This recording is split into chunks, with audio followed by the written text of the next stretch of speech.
Di kelas ini kita berkumpul, belajar hidup satu dengan yang lain. Menjadi dewasa, belajar bersama. Semua punya peran sendiri. Ki Hajar mengajarkan arti bebas, pendidikan untuk semua anak bangsa, tak ada yang ditinggalkan.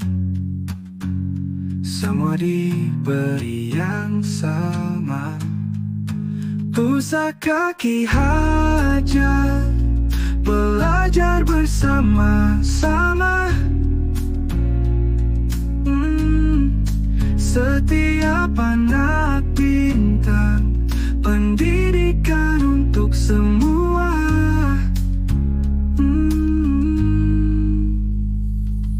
Hari-hari penuh makna baru.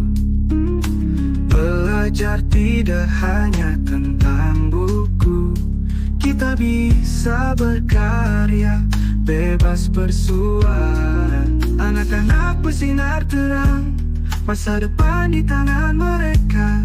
Belajar adalah kebahagiaan, mencari ilmu dengan ria. Pusaka Ki Hajar, belajar bersama-sama. Setiap anak bintang, pendidikan untuk semua. Pusaka Ki Hajar, belajar bersama-sama.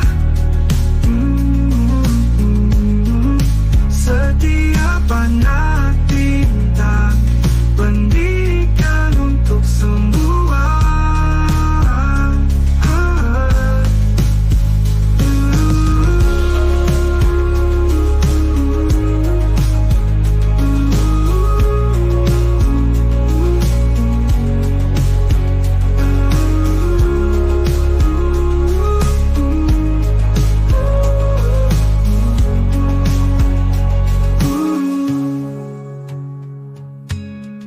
Anak-anak bersinar terang, masa depan di tangan mereka. Belajar adalah kebahagiaan, mencari ilmu dengan dia. Pusaka Ki Hajar, belajar bersama-sama. Setiap anak bintang, pendidikan untuk semua.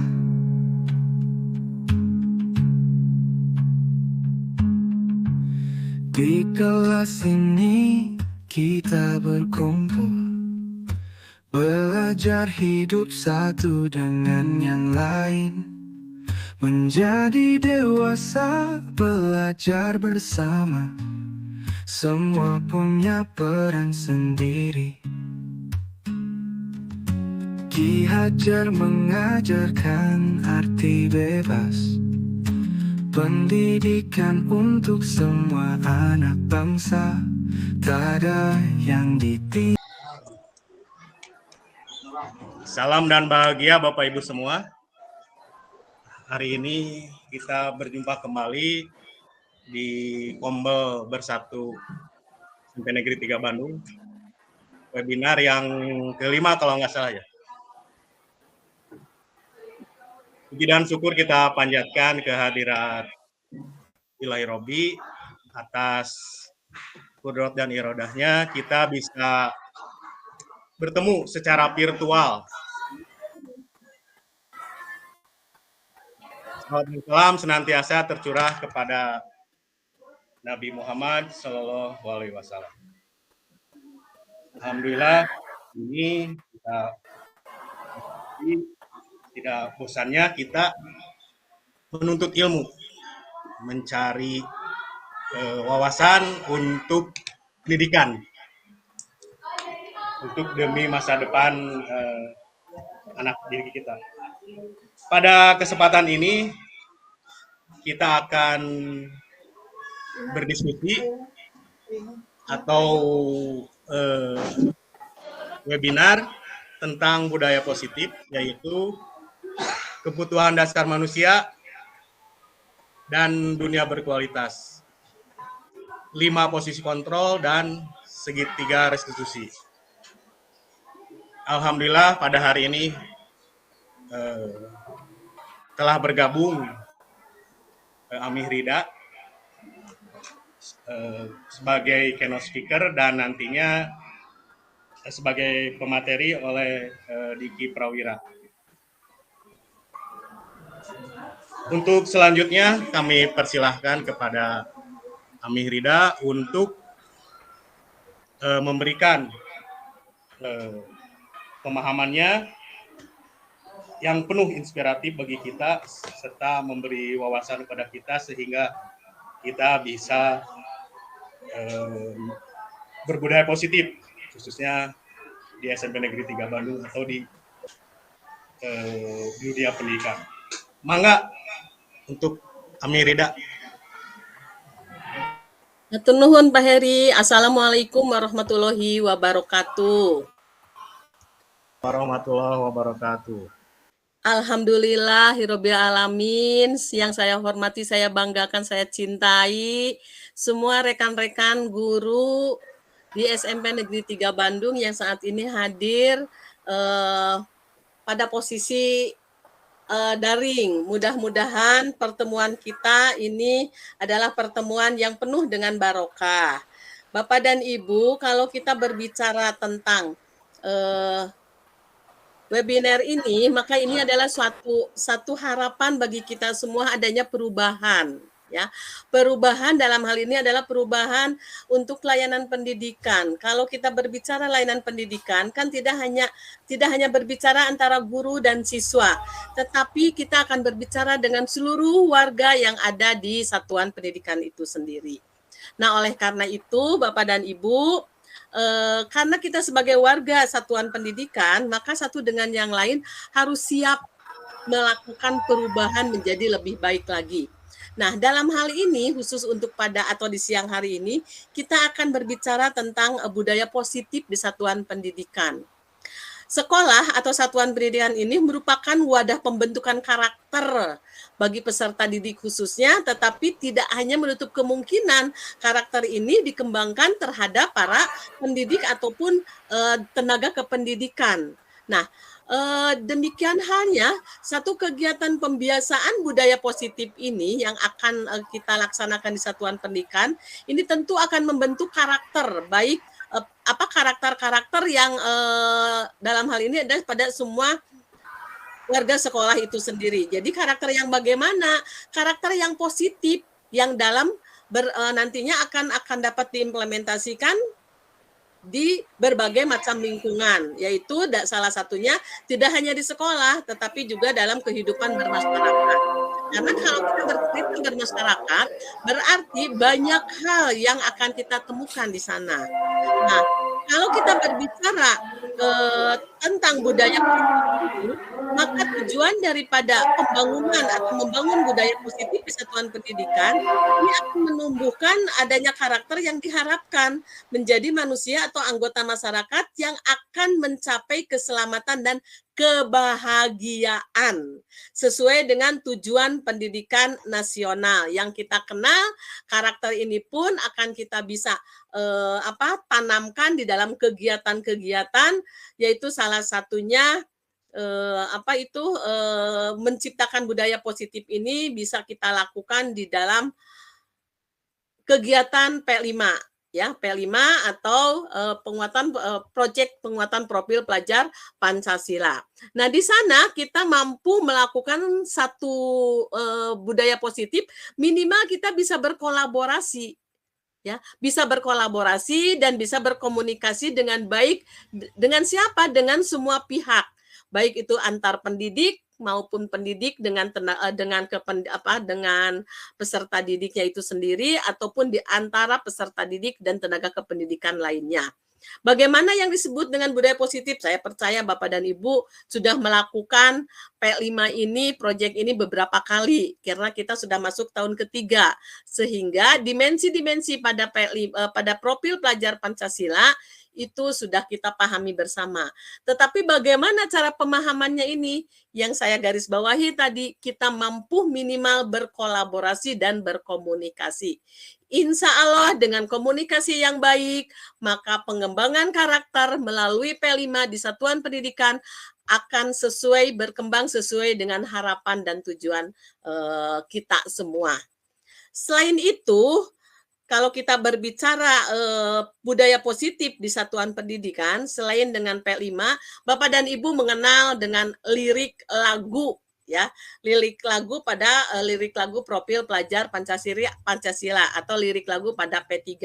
Dari sana maka Bapak dan Ibu bisa pahamkan lirik lagu itu, lalu kita kembangkan di dalam kegiatan kita sehari-hari, baik di dalam kegiatan intrakurikuler maupun di dalam kegiatan kokurikuler ataupun ekstrakurikuler. Tetapi untuk karakter-karakter yang baik akan kita lebih mudah kita lakukan, kita kembangkan itu pada kegiatan P5.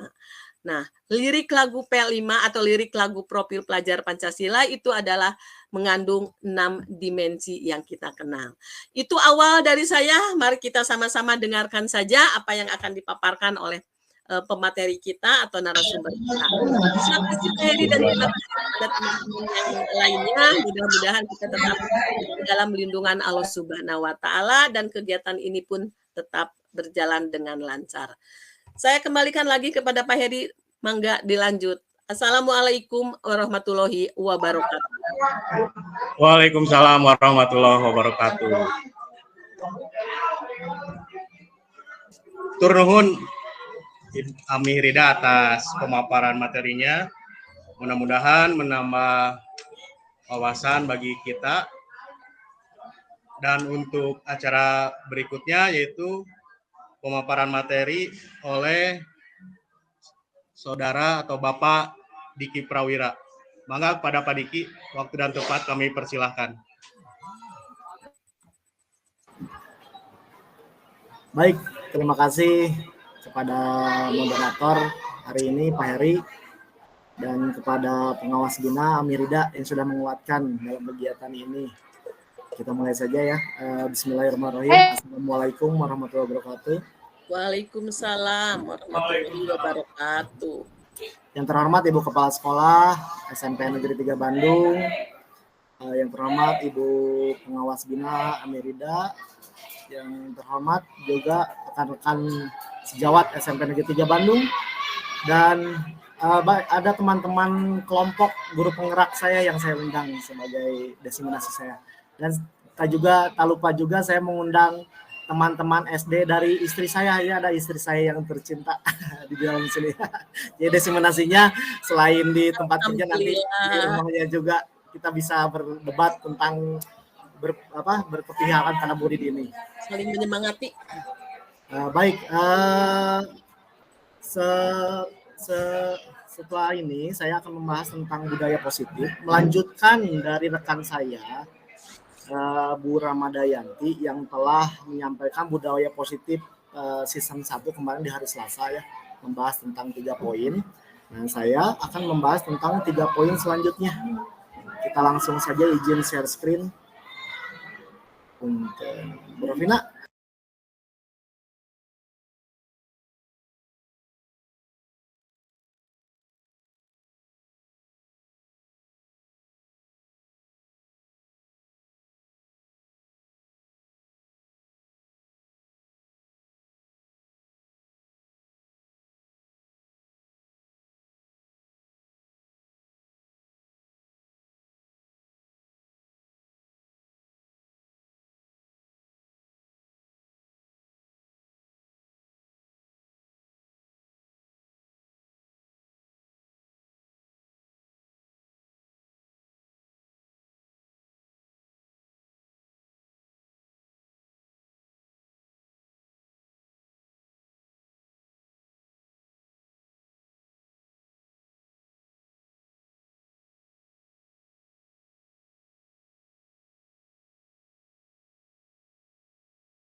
muncul Bapak Ibu?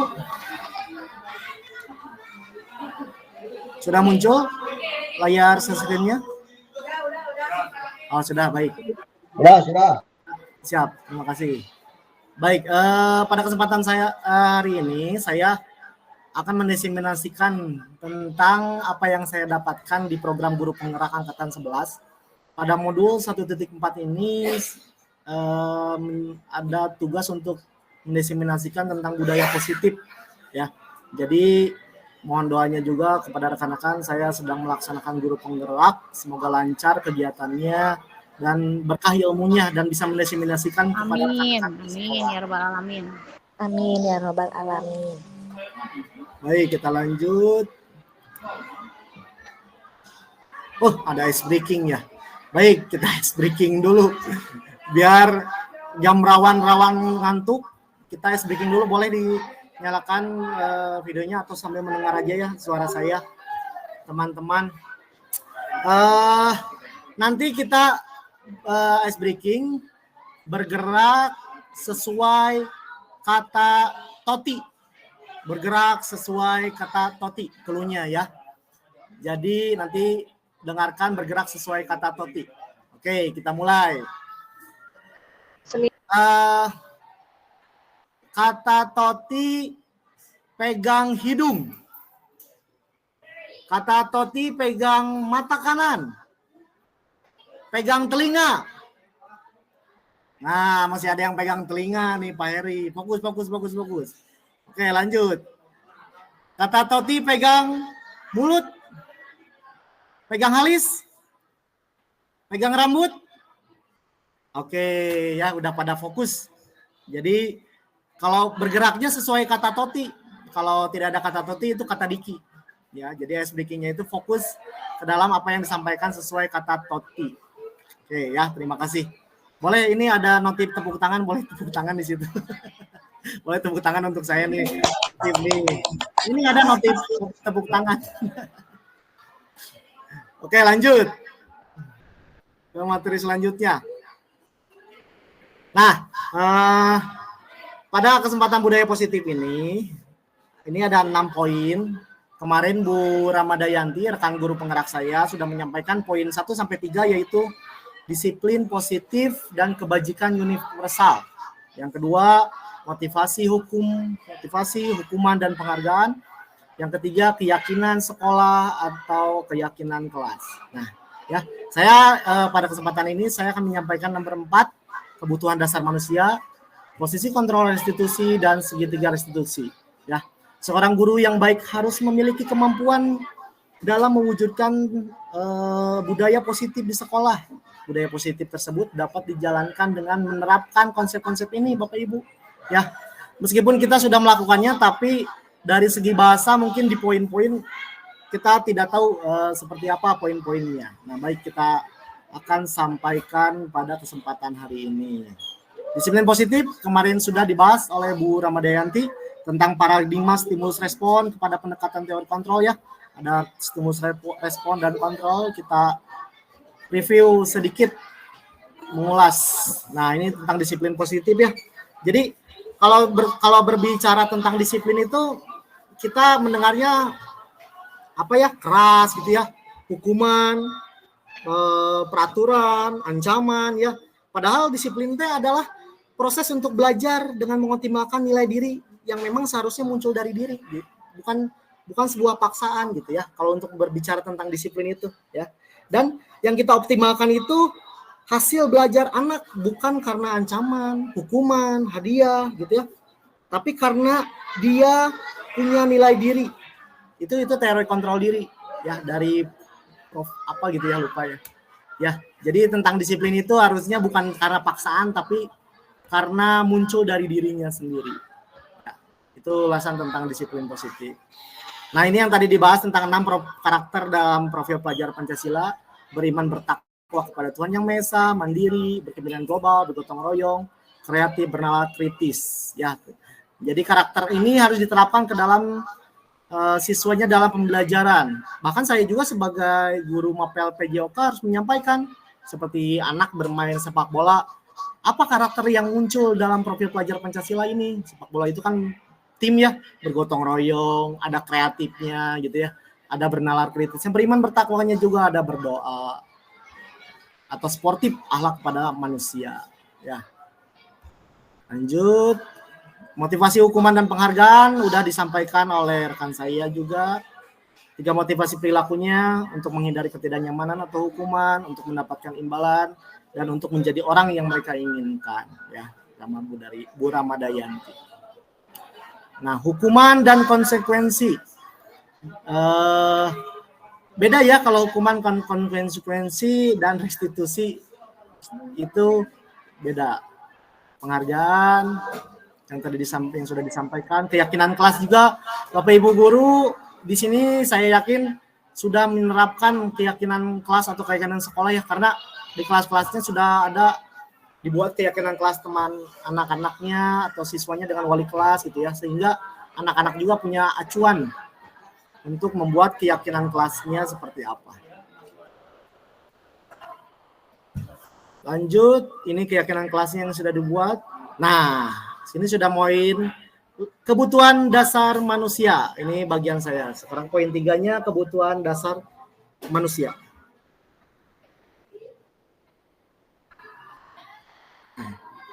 Ya, ketika seorang murid melakukan sesuatu perbuatan yang bertentangan dengan nilai-nilai kebajikan atau melanggar peraturan, hal itu sebenarnya dikarenakan mereka gagal memenuhi kebutuhan dasar mereka. Ya, jadi ada beberapa nilai kebutuhan dasar manusia yang harus dikuasai atau yang harus dipahami oleh kita sebagai pengajar, pelayan murid.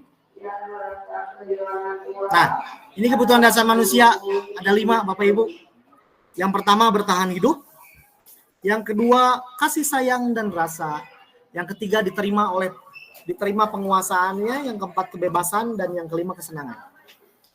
Kalau bertahan hidup, Bapak Ibu, bertahan hidup itu kebutuhan yang bersifat fisiologis untuk bertahan hidup, seperti kesehatan, rumah, makan, ya itu jadi survival atau itu untuk bertahan hidup, ya kebutuhan dasar manusia. Yang kedua itu kasih sayang dan rasa diterima, itu ngejlog gitu ke situ poinnya. Kasih sayang dan rasa diterima. Ya, kasih sayang dan rasa diterima itu apa? Memiliki kebutuhan dasar kasih sayang dan rasa diterima yang tinggi dan ingin diterima oleh lingkungannya. Kalau ibaratkan di kita murid kita ya, caper anak teh gitu ya. Jadi ingin diperhatikan, cari perhatian gitu ya. Jadi dia ingin merasa diterima di lingkungannya, bergerak, hiperaktif gitu ya. Jadi ingin diperhatikan gitu ya. Itu kebutuhan termasuk kebutuhan dasar manusia. Yang ketiga diterima, yang ketiga penguasaan. Penguasaan itu kebutuhan pengakuan atas kemampuannya. Jadi ketika seseorang bisa sesuatu, itu kadang butuh pengakuan dari lingkungannya, butuh pengakuan dari seseorangnya. Ketika kita bisa mengerjakan soal, butuh pengakuan nih, diberi penghargaan oleh gurunya misalnya ya, diberi pengakuan oleh temannya bahwa anaknya atlet, anaknya bisa sesuatu gitu ya. Jadi itu adalah penguasaan, kebutuhan pengakuan. Penguasaan itu kebutuhan pengakuan atas kemampuannya. Yang keempat, kebebasan. Kebebasan itu kebutuhan dasar manusianya, kebutuhan akan kemandirian atau memiliki pilihan. Anak itu butuh kebebasan, ya. Anak itu butuh kebebasan, bisa memilih, apalagi di tahap SMP gitu ya, SD, SMP, SMA juga bisa memilih anak. Udah mulai ditawarkan untuk pilihan, kemandirian ya. Kalau menurut Ki Hajar Dewantara itu bahwa SD itu wiraga, banyak bergerak ya Bapak Ibu. Kalau SMA itu wirahma, banyak perasaannya udah mulai muncul. Nah, kalau SMP itu antara wiraga dan wirahma, perantara itu. Jadi kita harus tahu kebutuhan anaknya seperti apa gitu ya. Yang terakhir, yang kelima itu kebutuhan dasar manusianya kesenangan. Nah, kesenangan ini kebutuhan untuk mencari kesenangan, bermain dan tertawa. Anak itu kadang senang bermain. Kita juga sebagai orang dewasa butuh healing ya Bapak Ibu, butuh traveling gitu ya untuk kesenangan bermain. Tidak butuh variasi hidup. Jadi ada kebutuhan di mana manusia itu butuh kesenangan ya. Bahkan mungkin kita sebagai pengajar juga merasa senang untuk mengajarkan anak.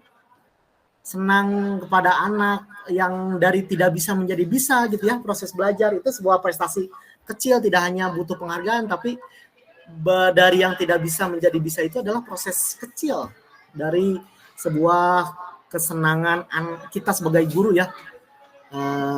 Nah, itu kebutuhan dasar manusia. Kita lanjut. Oh, ini ada studi kasus. Ada yang mau bantu baca, Bapak Ibu? Studi kasus ini gimana? Boleh? Boleh. Siapa yang mau membaca? Ya, sama aja, Riki. Oh, moderator mau membaca, boleh. Ibu Julaiha, guru wali kelas 7, sedang bingung menghadapi pula salah satu murid di kelasnya, Toti. Beberapa anak telah mengeluhkan Toti yang seringkali meminta bekal makan siang mereka dengan paksa. Jika Anda menghadapi situasi seperti Ibu Julaiha, apa yang akan Anda lakukan? Menurut Anda, kira-kira apa alasan Toti melakukan hal itu? Terima kasih, Pak Heri. Ada yang mau menjawab dengan kasus seperti ini? Ya, Ibu Julaiha, guru wali kelas 7, sedang bingung menghadapi ulah salah satu muridnya di kelasnya Toti. Jadi teman-temannya itu mengeluhkan Toti yang seringkali meminta bekal makan siang. Mana bekal siangnya? Aku minta dong gitu. Culametan gitu. Met culametan gitu ya. Jika Anda menghadapi situasi seperti Ibu Julaiha, apa yang akan Anda lakukan menurut Anda? Kira-kira apa alasan Anda melakukan hal itu? Ya. Ini studi kasusnya. Oke, kita bedah. Terima kasih Pak Heri. Nah, alasan pertama Toti. Ya. Alasan pertama Toti itu karena ia lapar dan orang tuanya tidak membawakan bekal makan siang, maka kebutuhan dasar yang sedang berusaha dipenuhi oleh Toti adalah kebutuhan untuk bertahan hidup. Nah, itu yang kita bahas tadi di poin pertama itu. Toti itu bertahan hidup. Gimana caranya? Karena Toti itu tidak membawa bekal. Jadi Toti mau nggak mau gitu ya harus bertahan hidup. Meminta ke temannya gitu ya. Jadi alasan Toti itu bertahan hidup dengan meminta makan ke temannya. Nah, alasan Toti nomor 2, karena dia merasa senang temannya jadi memperhatikan dia. Ketika temannya melaporkan tindakannya itu pada gurunya, dan gurunya memberitahu orang tuanya sehingga orang tuanya jadi memperhatikan dia. Maka kebutuhan dasar yang sedang dipenuhi Toti adalah kebutuhan akan kasih sayang. Nah, tadi yang cari perhatian nih Toti teh. Jadi Toti meminta makannya, cari perhatian, dapat kasih sayang dan rasa diterima oleh temannya. Jadi memperhatikan dia merasa ada yang memperhatikannya. Ya, jadi itu poin nomor 2 tadi yang kasih sayang dan rasa diterima. Nah, alasan Toti yang ketiga, karena temannya jadi takut dengan dia dan menurut keinginannya dengan memaksa itu ya, maka sebetulnya Toti sedang berusaha memenuhi kebutuhan dasar rasa kekuasaan. Ya, jadi memintanya dengan paksa, Toti itu sedang memenuhi kebutuhan dasar akan kekuasaannya. Wah, ini Toti berkuasa nih karena memintanya dengan paksa gitu ya, akan makannya gitu. Nah, alasan Toti yang keempat, karena dia merasa bosan dengan bekal makanan yang dibawakan ibunya. Jadi dia tidak dibekali oleh orang tuanya karena bosan ibunya dari rumah, karena ibunya selalu membawakan bekal yang sama. Karena itu dia ingin mencoba makanan teman-temannya yang beraneka ragam. Nah, maka Toti sedang berusaha memenuhi kebutuhannya akan kebebasan. Jadi ingin memilih makanannya. Mungkin ya, biasanya makanannya sama tapi Toti inginnya memilih makanan-makanan yang dirasakan. Jadi makanya Toti ingin menyicip makanan-makanan teman-temannya, sehingga Toti memenuhi kebutuhannya akan kebebasan memilih. Yang kelima, karena ia melakukan karena dia melakukan iseng saja dan dia menikmati ekspresi wajah teman-temannya yang kesal. Karena diambil makanannya dan menurut dia ekspresi teman-temannya itu lucu, maka berarti Toti senang berusaha memenuhi kebutuhan akan kesenangannya. Iseng Toti teh dengan meminta makannya itu dan melihat ekspresi wajah teman-temannya seperti itu, malah Toti jadi girang gitu, jadi senang. Sehingga kebutuhan akan kesenangannya Toti terpenuhi. Nah ya. Dari kasus 1 tadi kita bisa mengupas 5 alasan yang kita bahas tadi yang di awal ya. Nah, dari kasus ini bisa terbuka 5 kasus ini. Ada alasan bertahan hidupnya karena makan, kasih sayang rasanya ingin diperhatikan secara luas, penguasaannya, ada kebebasannya akan memilih makanan tadi dan kesenangannya ya. Jadi dari 1 kasus itu kita bisa mengupas kebutuhan dasar manusianya apa. Bahkan mungkin kita bisa mengatasi masalah anak, kita bisa berpacu dalam ini, bukan berpacu dalam melodi, berpacu dalam 5 kebutuhan dasar manusia. Anak kenapa nih kesiangan? Apakah kasih sayang dan rasa caper gitu ya? Apakah dia senang gitu, masa senang kesiangan ya? Apakah karena orang tuanya telat gitu atau gimana, makanannya telat dan sebagainya ya. Itu untuk kebutuhan dasar manusia ya.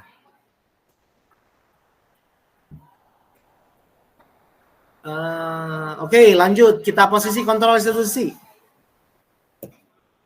Nah, ini 5 posisi kontrol restitusi Bapak Ibu ya. Yang pertama itu guru sebagai penghukum ya. Yang kedua, guru sebagai pembuat merasa bersalah. Posisi kontrol restitusi. Yang ketiga itu guru sebagai teman, guru sebagai yang keempat, guru sebagai pemantau, yang kelima guru sebagai manajer. Wah, banyak sekali tugas guru ya. Jadi menghukum anaknya, terus pembuat merasa kamu salah gitu ya, sebagai pembuat merasa salah. Yang ketiga, guru sebagai teman, pendekatan kepada anak sebagai teman seperti apa ya. Yang keempat, guru sebagai pemantau, memantau anak ketika kita membuat peraturan, kita sebagai guru memantau apakah aturan itu dipatuhi atau tidak ya. Dan guru sebagai manajer. Kita kumpas di slide selanjutnya. Nah, ini Bapak Ibu terlihat kecil ya, kita perbesar.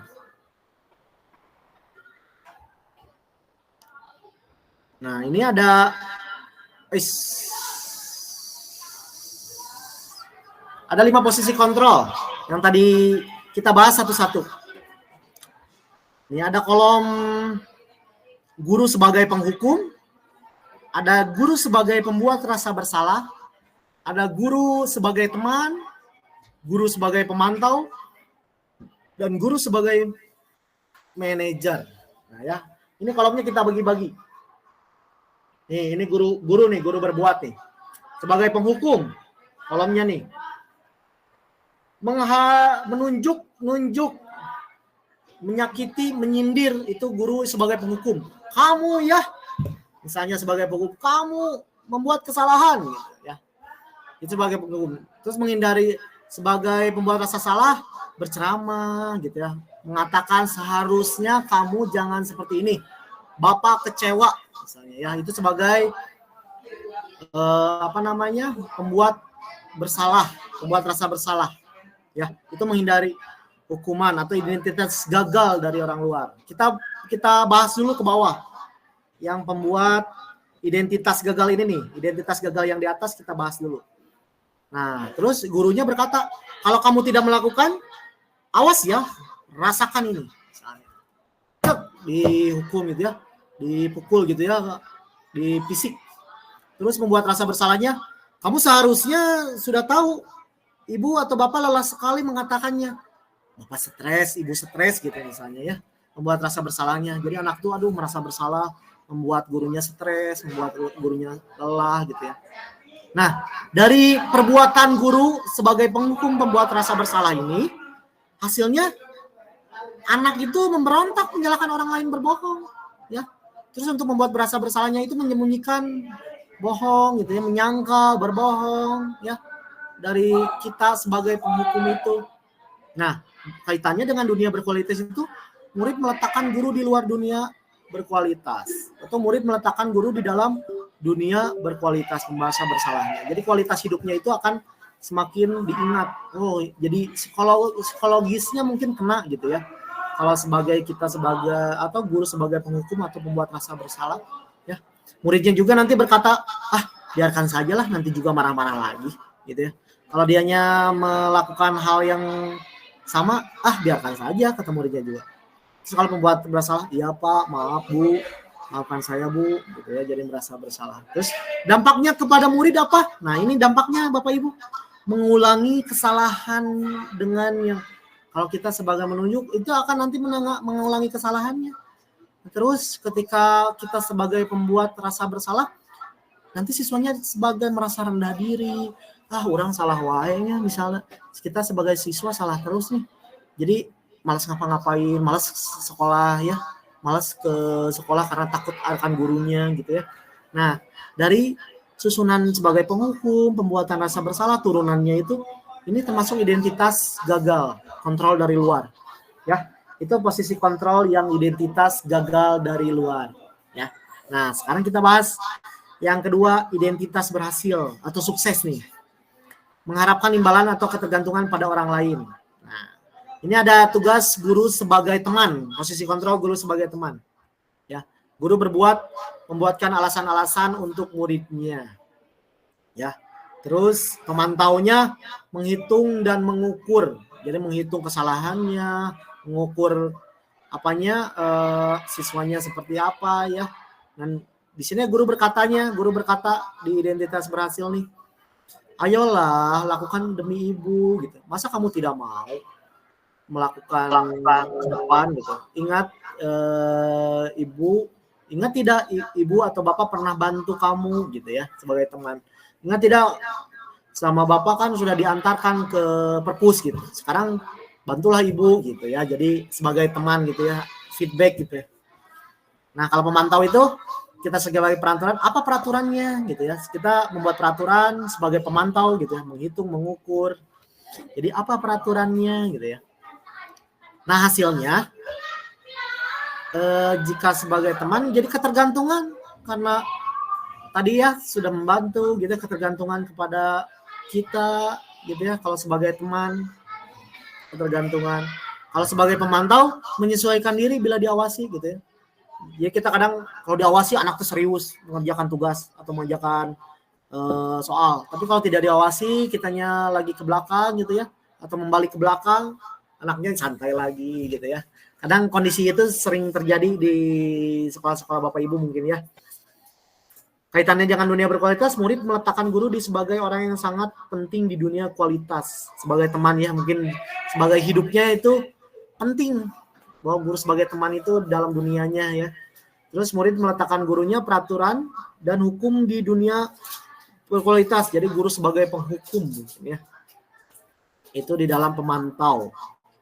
Nah, muridnya berkata, kalau guru sebagai teman itu, saya pikir Bapak Ibu teman saya, ternyata begitu gitu ya. Jadi sebagai teman dekat kepada anak gitu ya. Anaknya berkata seperti itu. Sebagai pemantau, berapa banyak bintang yang saya harus peroleh gitu. Jadi ada imbalan. Bu, kalau saya ke depan, Pak, kalau saya ke depan, saya dapat apa? Dapat nilai tambah nggak gitu. Nah, gitu ya sebagai pemantau. Berapa halaman yang harus saya tulis gitu ya? Berapa harusnya? Jadi ukuran kelihatannya 2 halaman, 3 halaman gitu ya. Kalau itu sebagai pemantau. Nah, dampak pada muridnya, kalau untuk teman itu lemah, tidak mandiri, ketergantungan gitu ya. Jadi kalem we dah bapak mah pren gitu. Da Pak Chandra mah bager ieu, kalem we dah babaturan gitu misalnya ya, teman gitu ya. Jadi dampak muridnya seperti itu kalau guru sebagai teman ya. Terus kalau guru sebagai pemantau menitik beratkan pada sanksi atau hadiah untuk dirinya sebagai tadi ya. Jadi siswa itu kadang mengharapkan imbalan. Oh, Bapak Ima lamun aktif nilai suka ada nilai tambahan nih jadi aktif gitu ya. Kalau pemantau. Nah, gitu. Yang terakhir, guru sebagai manajer nih, identitas berhasil sukses, kontrol diri. Kalau tadi dari luar, ini kontrol diri. Nah, menghargai diri sendiri. Ya. Manajer Kalau guru sebagai manajer itu berbuatnya mengajukan pertanyaan-pertanyaan. Nah, kenapa kamu telat? Kenapa kamu tidak mengerjakan PR gitu ya? Jadi sebagai membimbing, menuntun gitu ya. Jadi ada istilah Ki Hajar Dewantara itu, pendidikan itu tidak menuntut, tapi menuntun gitu ya. Menuntun, kamu kudu bisa, kamu harus bisa, tapi menuntun. Kamu mau bisa, ayo Bapak ajarkan, dituntun gitu ya. Bapak Ibu sering mendengar mungkin ya. Jadi harus dituntun anak itu dalam kurikulum Merdeka pada saat ini.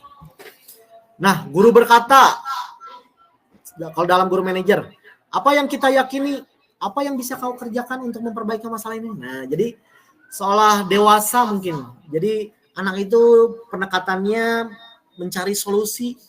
Kalau guru sebagai manajer ya, perbaiki masalah ini, kita bareng-bareng mengerjakan memperbaiki masalahnya gitu ya. Jadi dilempar lagi kepada muridnya ya. Nah, hasilnya siswa itu jadi menguatkan pribadi. Oh iya ya, saya itu harus mencari solusi, menguatkan pribadinya. Jadi kepribadiannya jadi jadi berani gitu ya dalam menangani masalah ini gitu ya. Nah, kalau dalam kaitannya menata dirinya sebagai individu yang positif dalam dunia berkualitas. Nah, oh ibu ini dulu pernah memotivasi saya nih dalam menangani masalah. Jadi anak itu mengingatnya, oh ibu ini memotivasi kita sebagai murid yang harus bisa menangani masalah ya. Nah, muridnya berkata, bagaimana caranya saya bisa memperbaiki keadaan Bu gitu ya. Jadi diberi kesempatan untuk ngomong. Bapak Ibu ya, kita sekarang guru itu harus juga belajar akan sesuai dengan kodrat zaman, kodrat alam ya. Pembelajarannya itu tidak bisa mungkin pendidikan kita dulu ya, yang harus klasikan, komando. Menurut saya tidak selaras dengan pada zaman saat ini ya. Jadi anak itu kalau kita menangani masalah, kita berilah kesempatan untuk berbicara. Ya, jadi coba anak misalnya tadi, apa yang bisa kau kerjakan untuk memperbaiki masalah ini gitu. Coba apa solusinya kamu setelah kamu buang sampah sembarangan misalnya. Iya Pak, saya akan membersihkan halaman yang saya tadi buang sampah sembarangan misalnya ya. Jadi biasanya anak sekarang kan suka nembal we kalau ngomong, nah tapi diarahkan kepada yang benar gitu ya. Terus dampaknya juga mengevaluasi diri, bagaimana cara memperbaiki diri. Jadi anak itu kalau dalam guru sebagai manajer, hasilnya itu dampaknya siswa akan mengevaluasi diri, bagaimana cara memperbaiki dirinya seperti apa. Nah gitu ya, jadi guru sebagai manajer. Nah, jadi menurut Bapak Ibu, dari kelima ini Bapak Ibu seperti apa nih? Atau yang baiknya guru yang mana nih? Apakah sebagai penghukum? Boleh di-chat di komentar kalau tidak mau berbicara ya. Sebagai penghukum, sebagai pembuat, merasa bersalah, sebagai teman, pemantau atau manajer nih, yang menurut Bapak Ibu baik untuk pengajar Bapak Ibu nih. Sebagai apa coba? Bapak Ibu boleh? Sebagai penghukum ataukah teman ya yang baik menurut Bapak Ibu?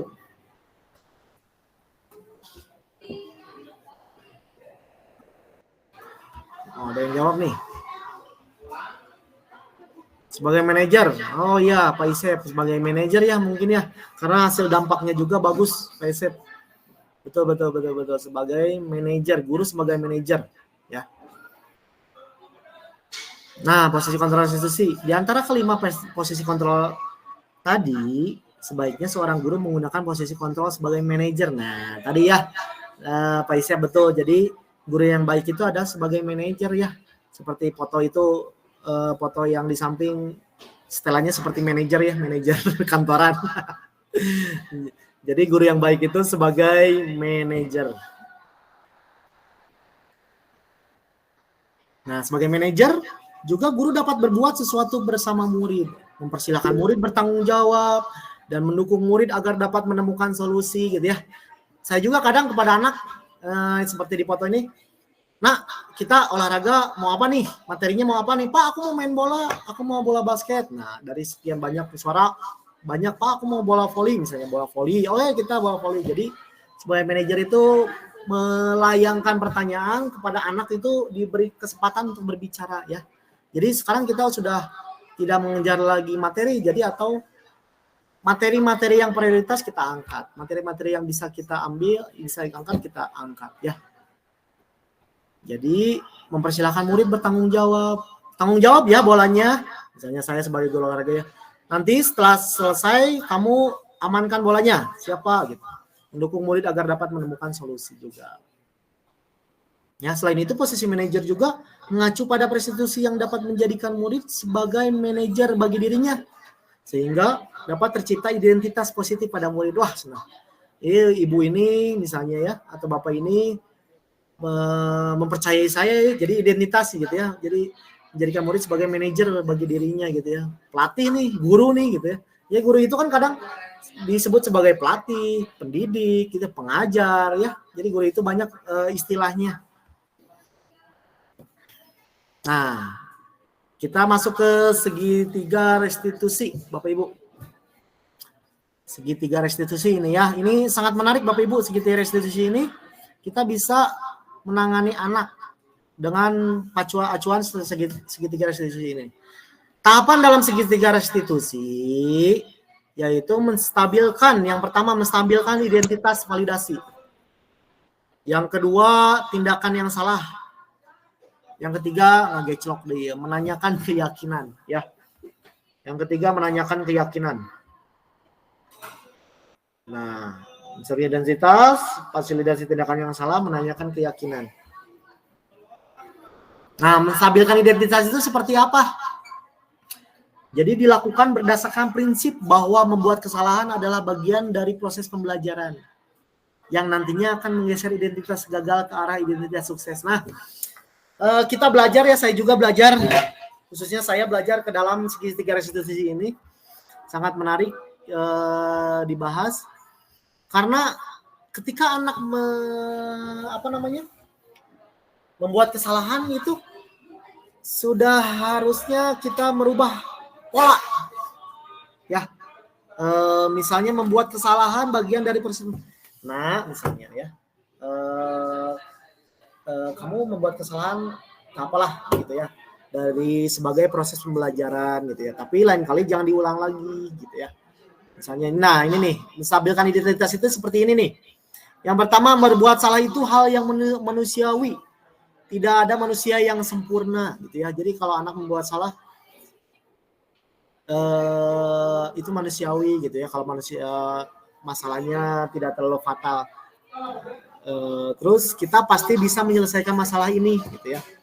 Bapak Ibu tidak tertarik untuk mencari tahu siapa yang benar, siapa yang salah. Bapak Ibu lebih tertarik untuk menyelesaikan masalah gitu ya. Jadi tidak menyalahkan anak Bapak Ibu ya. Kita belajar bahwa zaman sekarang itu anak kadang kalau beda dengan kita dulu ya, khususnya saya nih waktu belajar dulu. Kalau saya dimarahin guru Bapak Ibu, kamu salah tidak mengerjakan PR gitu ya. Cerita sedikit Bapak Ibu. Kamu salah tidak mengerjakan PR gitu ya waktu SD SMP.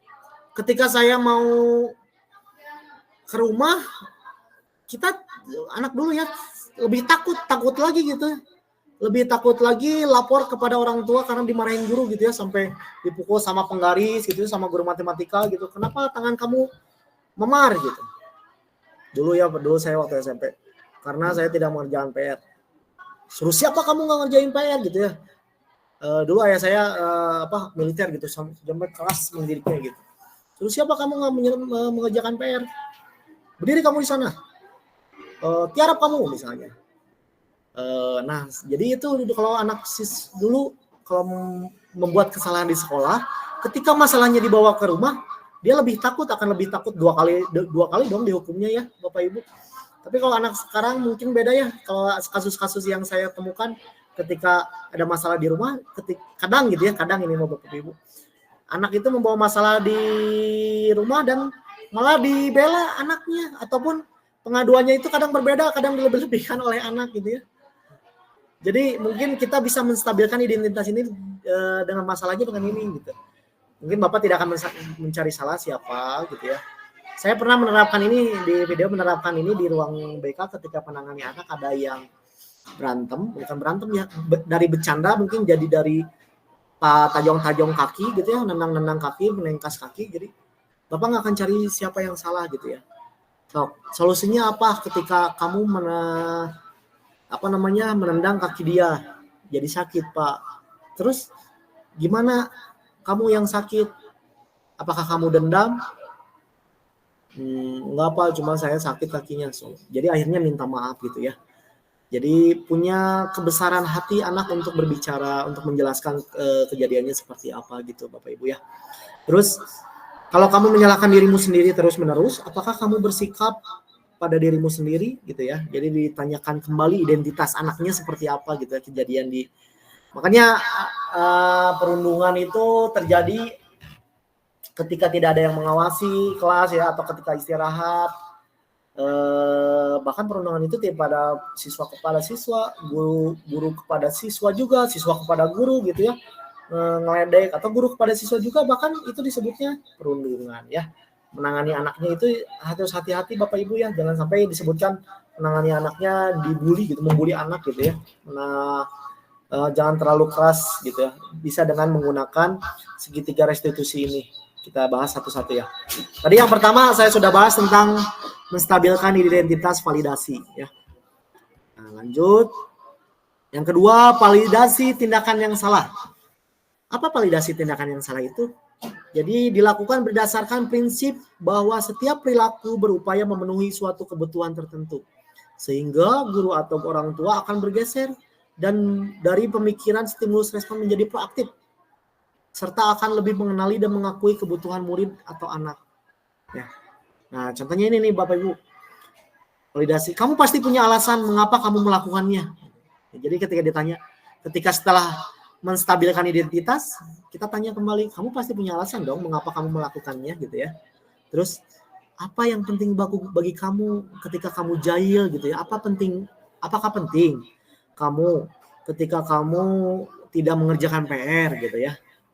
Biar mungkin dengan pertanyaan-pertanyaan ini anak juga akan bernalar kritisnya tumbuh ya Bapak Ibu.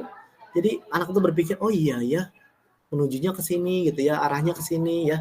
Terus pertanyaan selanjutnya, kamu boleh tetap berusaha menjaga sikap itu, tapi tambahkan sikap yang lain, yang baru gitu. Jadi merubah perhatian anak.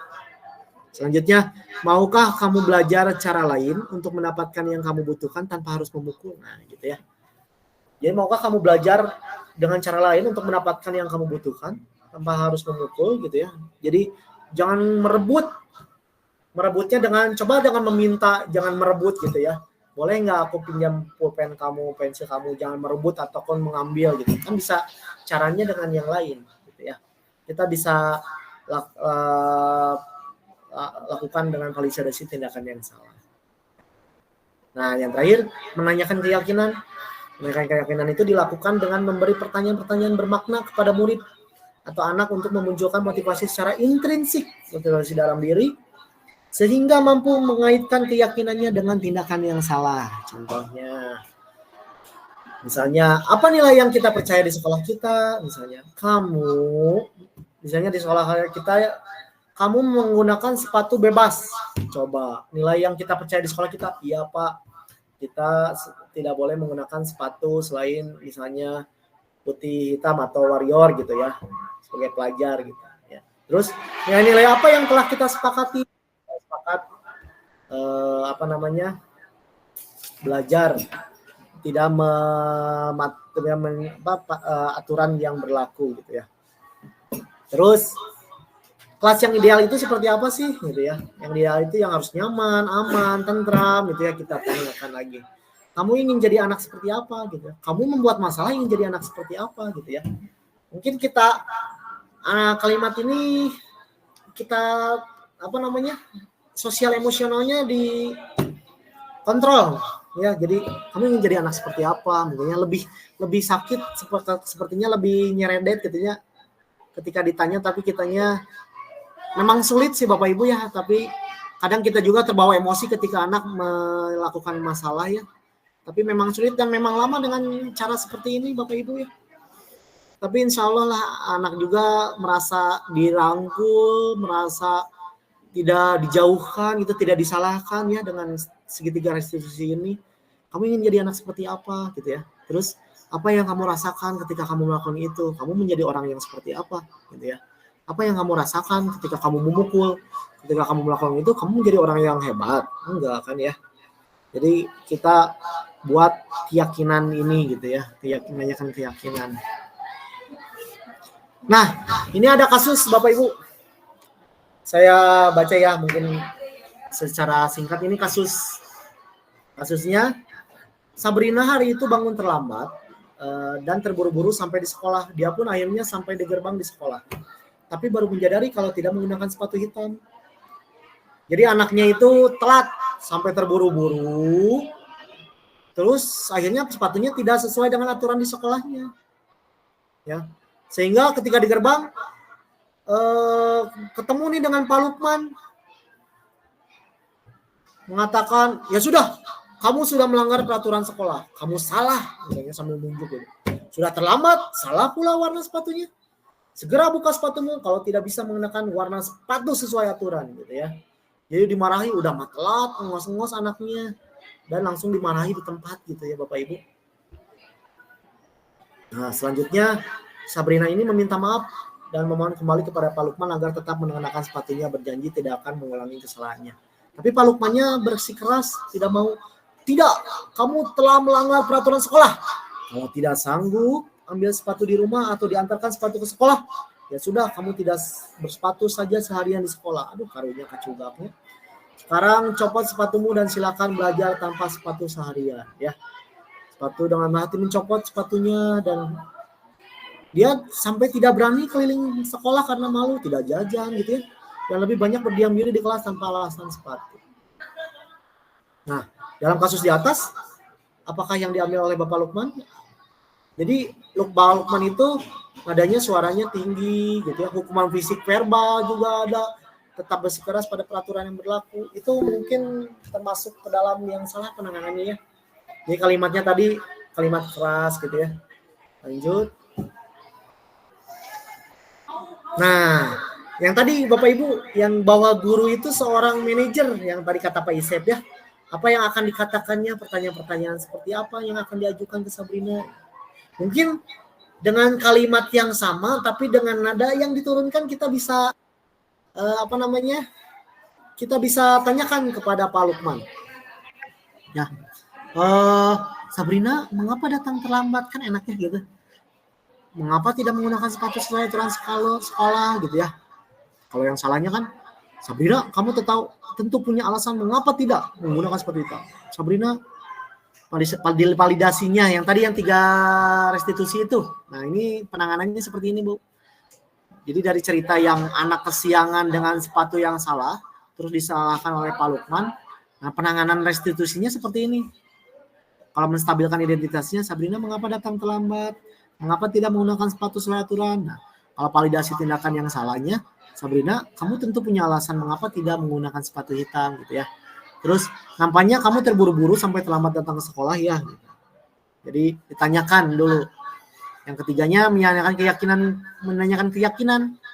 Sabrina, kamu tahu kan keyakinan sekolah yang sudah disepakati seperti apa gitu? Tidak boleh menggunakan sepatu apa gitu ya. Terus keyakinan sekolah apa yang telah kamu langgar? Iya Pak, misalnya saya telah melanggar sepatu ini gitu. Terus apakah kamu bersedia untuk memperbaiki kesalahan ini? Iya Pak, saya bersedia. Apakah yang akan kamu lakukan agar tidak terlambat lagi? Saya akan datangnya lebih pagi, mungkin seperti itu ya Bapak Ibu. Nah itu tentang kasus segitiga restitusi itu, menstabilkan identitas, menanyakan validasi yang salah ya, validasi tindakan yang salah. Yang ketiga tentang menanyakan keyakinan ya. Nah yang tadi yang tentang Pak Lukman itu tidak dibenarkan ya Bapak Ibu. Jadi takutnya ketika Bapak anaknya capek, terus anaknya sedang tidak stabil ya denyut nadinya, terus dimarahi oleh Pak Lukman, mungkin nanti dampak anaknya itu kepada psikologis yang buruk bagi Sabrina ya Bapak Ibu. Jadi perasaan tidak dendam ya, saya mah nggak suka ke Pak Lukman gitu, marah-marah terus gitu ya. Dan mungkin Sabrina akan melakukan pelanggaran tertentu, rek ngahajakeun cenah, melanggar aturan lagi gitu, melampiaskan rasa dendamnya gitu. Nah gitu ya Bapak Ibu, tadi yang kita bahas sebagai guru, sebagai penghukum seperti apa. Nah, terakhir Bapak Ibu, closing statement saya mendapatkan ini Bapak Ibu inspirasi dari fasilitator guru penggerak saya, Kang Denny Rohendi. Beliau guru di Bogor. Jadi kita itu sebagai guru itu harus berpihak pada murid, Bapak Ibu. Ya, ada 5M yang harus kita pahami. Yang M pertama, mendidik itu tidak mendadak, ya. Butuh rencana, butuh rancangan. Jadi mendidik itu tidak mendadak, Bapak Ibu ya. Yang kedua, menuntun tidak menuntut, ya. Pendidikan itu menuntun, tidak menuntut. Tadi saya bahas juga ya. Selanjutnya 5M selanjutnya, menghargai tidak menghakimi ya. Menghargai anak dan tidak menghakimi anak. Yang keempat, menghargai tidak merendahkan. Ya, menghargai tidak merendahkan. Yang kelima, melayani tidak melukai ya.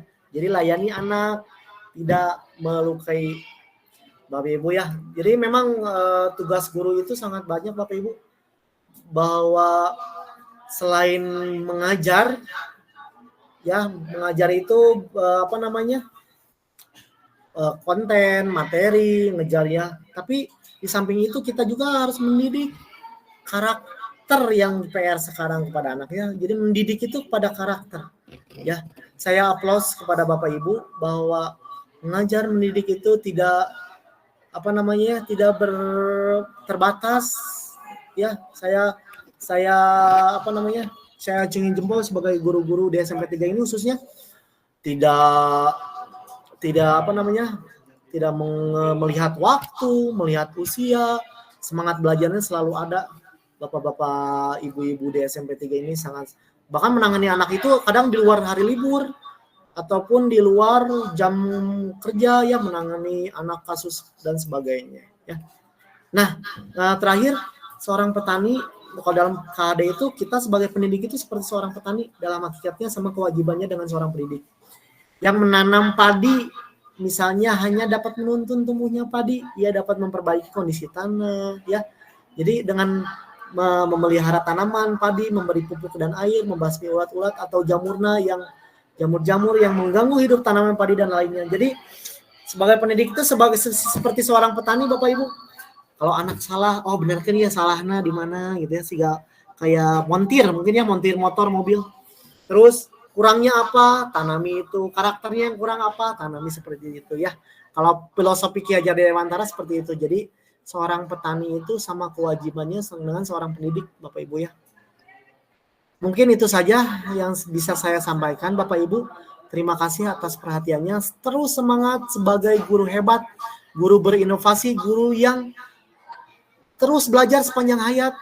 Kita juga kalau siswa siswa belajar, kita juga sebagai guru harus belajar ya Bapak Ibu. Jadi jangan mau terhadap ketertinggalan zaman anak, kita juga harus mengupgrade diri. Kalau sekarang sudah ada AI ya, bukan AICEP, AI itu ya, AI itu AI. Kalau AI itu melayani kita dengan pasti, kalau kita sebagai guru melayani anak dengan hati. Itu saja mungkin Bapak Ibu. Terima kasih. Wassalamualaikum warahmatullahi wabarakatuh. Saya kembalikan kepada moderator. Mangga. Waalaikumsalam warahmatullahi wabarakatuh. Luar biasa ya pemaparan dari Pak Diki Prawira. Mudah-mudahan pas 60 menit. Pengetahuan bagi kita. Terima kasih Pak Diki atas penyampaian pengetahuannya dan pengalamannya. Sama-sama Pak. Ini menjadi ilmu kita semua. Tadi dibahas kurang lebih ya dari Pak Diki itu tentang kebutuhan dasar manusia. Itu ada 5, bertahan hidup, kasih sayang, diterima penguasaan, kebebasan, dan kesenangan. Kemudian membahas juga tentang posisi kontrol restitusi, yaitu guru sebagai penghukum, pembuat rasa bersalah sebagai teman, sebagai pemantau, dan sebagai manajer. Kemudian pemaparan terakhir yaitu tentang segitiga restitusi, di mana segitiga itu terdiri dari menstabilkan identitas, memvalidasi tindakan yang salah, dan menanyakan keyakinan. Di akhir pemaparan, Pak Diki menyampaikan closing statement-nya bahwa ada 5M di sini, yaitu mendidik tidak mendadak, menuntun tidak menuntut, menghargai tidak menghakimi, menghargai tidak merendahkan, dan melayani tidak melukai. Itu mungkin pemaparan dari Bapak Diki. Silahkan Bapak Ibu sekalian jika ada pengalaman, sharing, atau hal-hal yang belum jelas bisa ditanyakan di waktu dan tempat. Kami persilakan kepada peserta seminar. Mangga Bapak Ibu.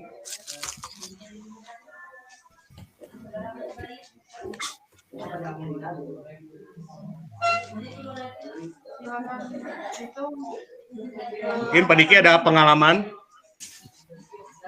mengenai budaya positif. Pak Diki, silahkan. Jika ada budaya positif berarti ada budaya negatif ya. Tentang budaya positif ini kan sebagian guru ya Bapak Ibu sudah menerapkannya di kelasnya masing-masing, bahkan di sekolah ini, seperti budaya kita dengan literasi numerasinya terjaga, terus budaya. Saya sebagai ketua TPPK mungkin ya Bapak Ibu, di sekolah ini alhamdulillah penanganan masalahnya tidak terlalu luas, masalahnya hanya yang kerikil kecil-kecil aja gitu. Nanti untuk penanganannya mungkin saya akan menerapkan penanganan anaknya dengan segitiga restitusi itu dengan di ketua TPPK ini, mungkin di tim TPPK ini. Jadi akan menerapkan anaknya dalam segitiga restitusi. Hanya yang saya harapkan itu pendidikan keselarasan antara pendidikan sekolah dengan orang tua di rumah ya. Saya sudah menyarankan juga kepada manajemen untuk pendidikan parenting, mengundang orang tua bahwa orang tua itu melek akan pendidikan parenting ya. Jadi pendidikan sekolah dengan pendidikan di luar sekolah selaras gitu ya. Saya melihat mengacu kepada mungkin pesantren ya, atau yang pondok-pondok itu ya, mereka kan selalu terus di situ ya Bapak Ibu, belajar di situ, ketika tidurnya masih di situ, jadi selaras pendidikannya. Kenapa tidak kalau melaraskan pendidikan itu dengan pendidikan parenting, mengundang orang tua akan meleknya pendidikan parenting gitu ya. Jadi pendidikan sekolah itu seperti apa, jadi nanti ketika anak pulang ke sekolah tinggal melanjutkan gitu ya, atau dengan caranya Bapak Ibu orang tuanya sendiri. Mungkin gitu aja Pak Heri, mangga dari yang lain. Boleh Amirida, boleh Pak Jalal. Ya, terima kasih Pak Diki. Mangga Amirida, Ya. jika ada yang ingin disampaikan, mangga. Kalau untuk saya dari Ami mah mungkin ya, kalau tadi berbicara tentang tim PPK di di SMP 3. Nah, kalau yang namanya tim itu kan tidak hanya satu, tidak hanya sendiri atau individu, tapi akan adanya satu dengan yang lain yang membentuk satu tim untuk mencapai dalam melalui proses untuk mencapai tujuan yang sama. Nah, karena tim ini memiliki perbedaan sikap, sifat, atau juga bagaimana cara menangani anak, menangani masalah.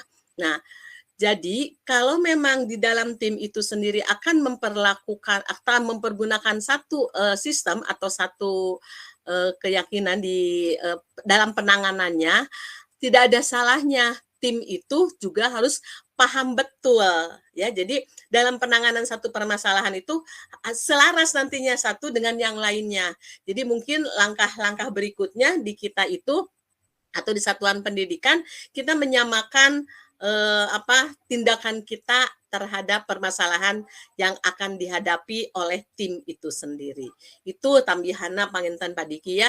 Jadi jika di antara anggota tim ada yang belum paham, maka kita pahamkan juga teman-teman seperti itu ya. Jadi tidak sendirian nantinya, tidak hanya satu atau dua orang, tapi tim akan bekerja bersama.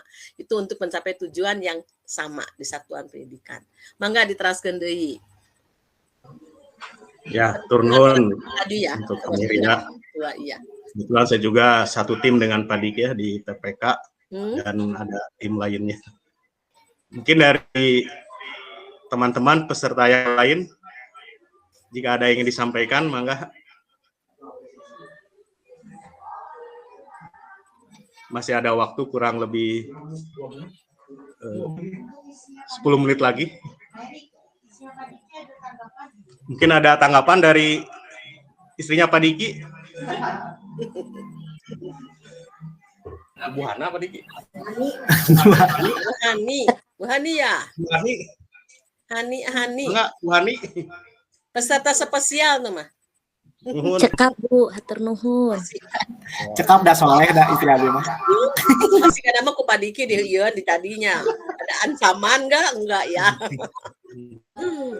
Tercantan. Maksud Pak Diki ada adanya.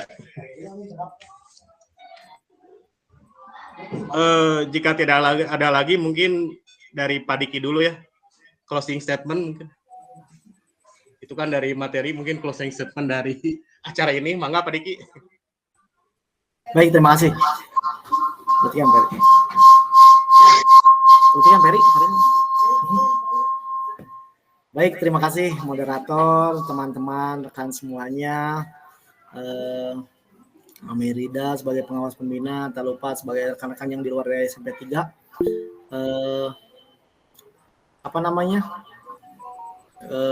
Terima kasih atas waktunya. Mungkin dari kebanyakan sudah mengerti. Oh, itu ada Pak Syahril mengangkat tangan, boleh?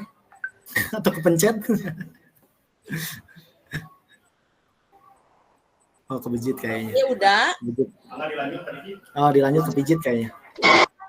Terima kasih, mungkin apa yang saya sampaikan sudah mengerti Bapak Ibu ya. Kita berbondong-bondong mulai tadi Rida sampaikan sebagai pengawas pembina kita harus berkolaborasi menangani anak ini karena kita melayani anak berpusat pada murid itu pembelajar kita sepanjang hayat Bapak Ibu, menangani anak yang makhluk hidup gitu yang berjalan gitu ya, waktunya akan terus berputar gitu ya.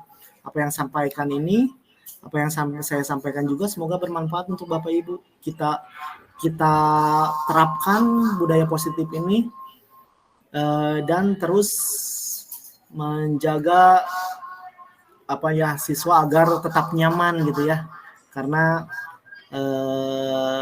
di sekolah itu adalah rumah kedua anak. Jangan ada bullying, stop bullying, anti perundungan ya. Terima kasih, mungkin Pak Heri statement dari saya cukup segitu.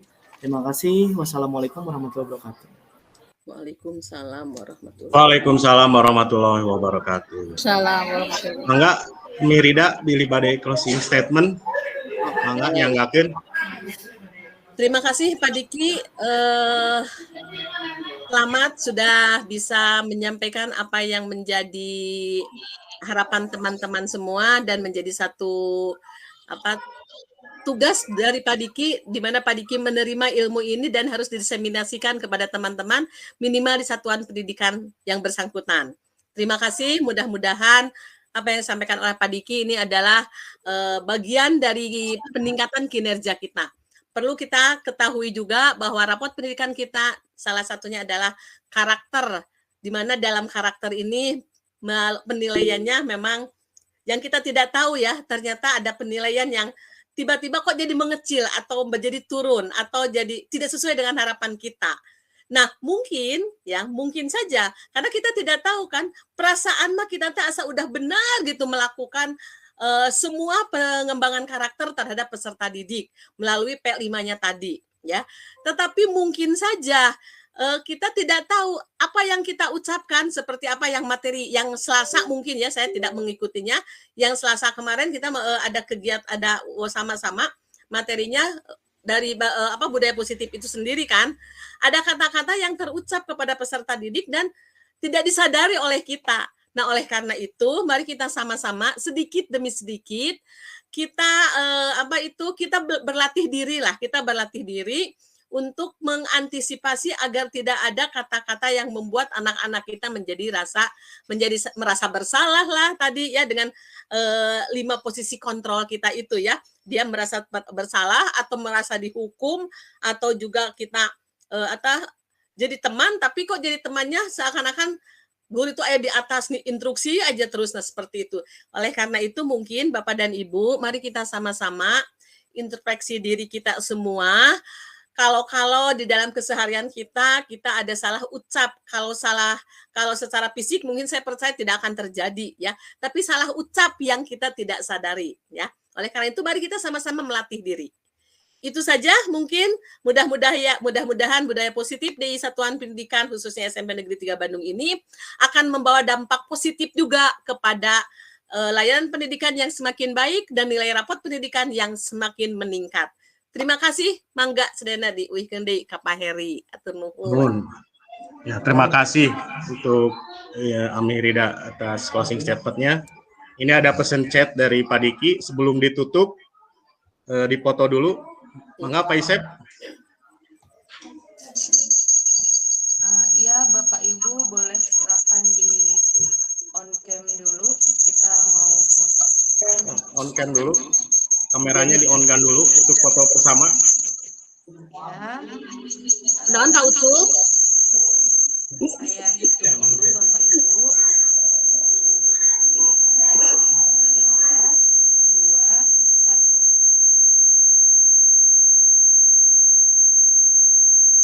Sekali lagi ya Bapak Ibu. Udah Bu Yandi, ini Pak Gaus ini. Ya. 3, 2, 1. Udah Bu? Sudah. Sip. Udah. Terima kasih. 10 kali lagi? Udah cukup. Cukup, udah cukup. Ya, cukup. Ya, kita berikan aplaus buat Pak Diki atas pemaparan materinya.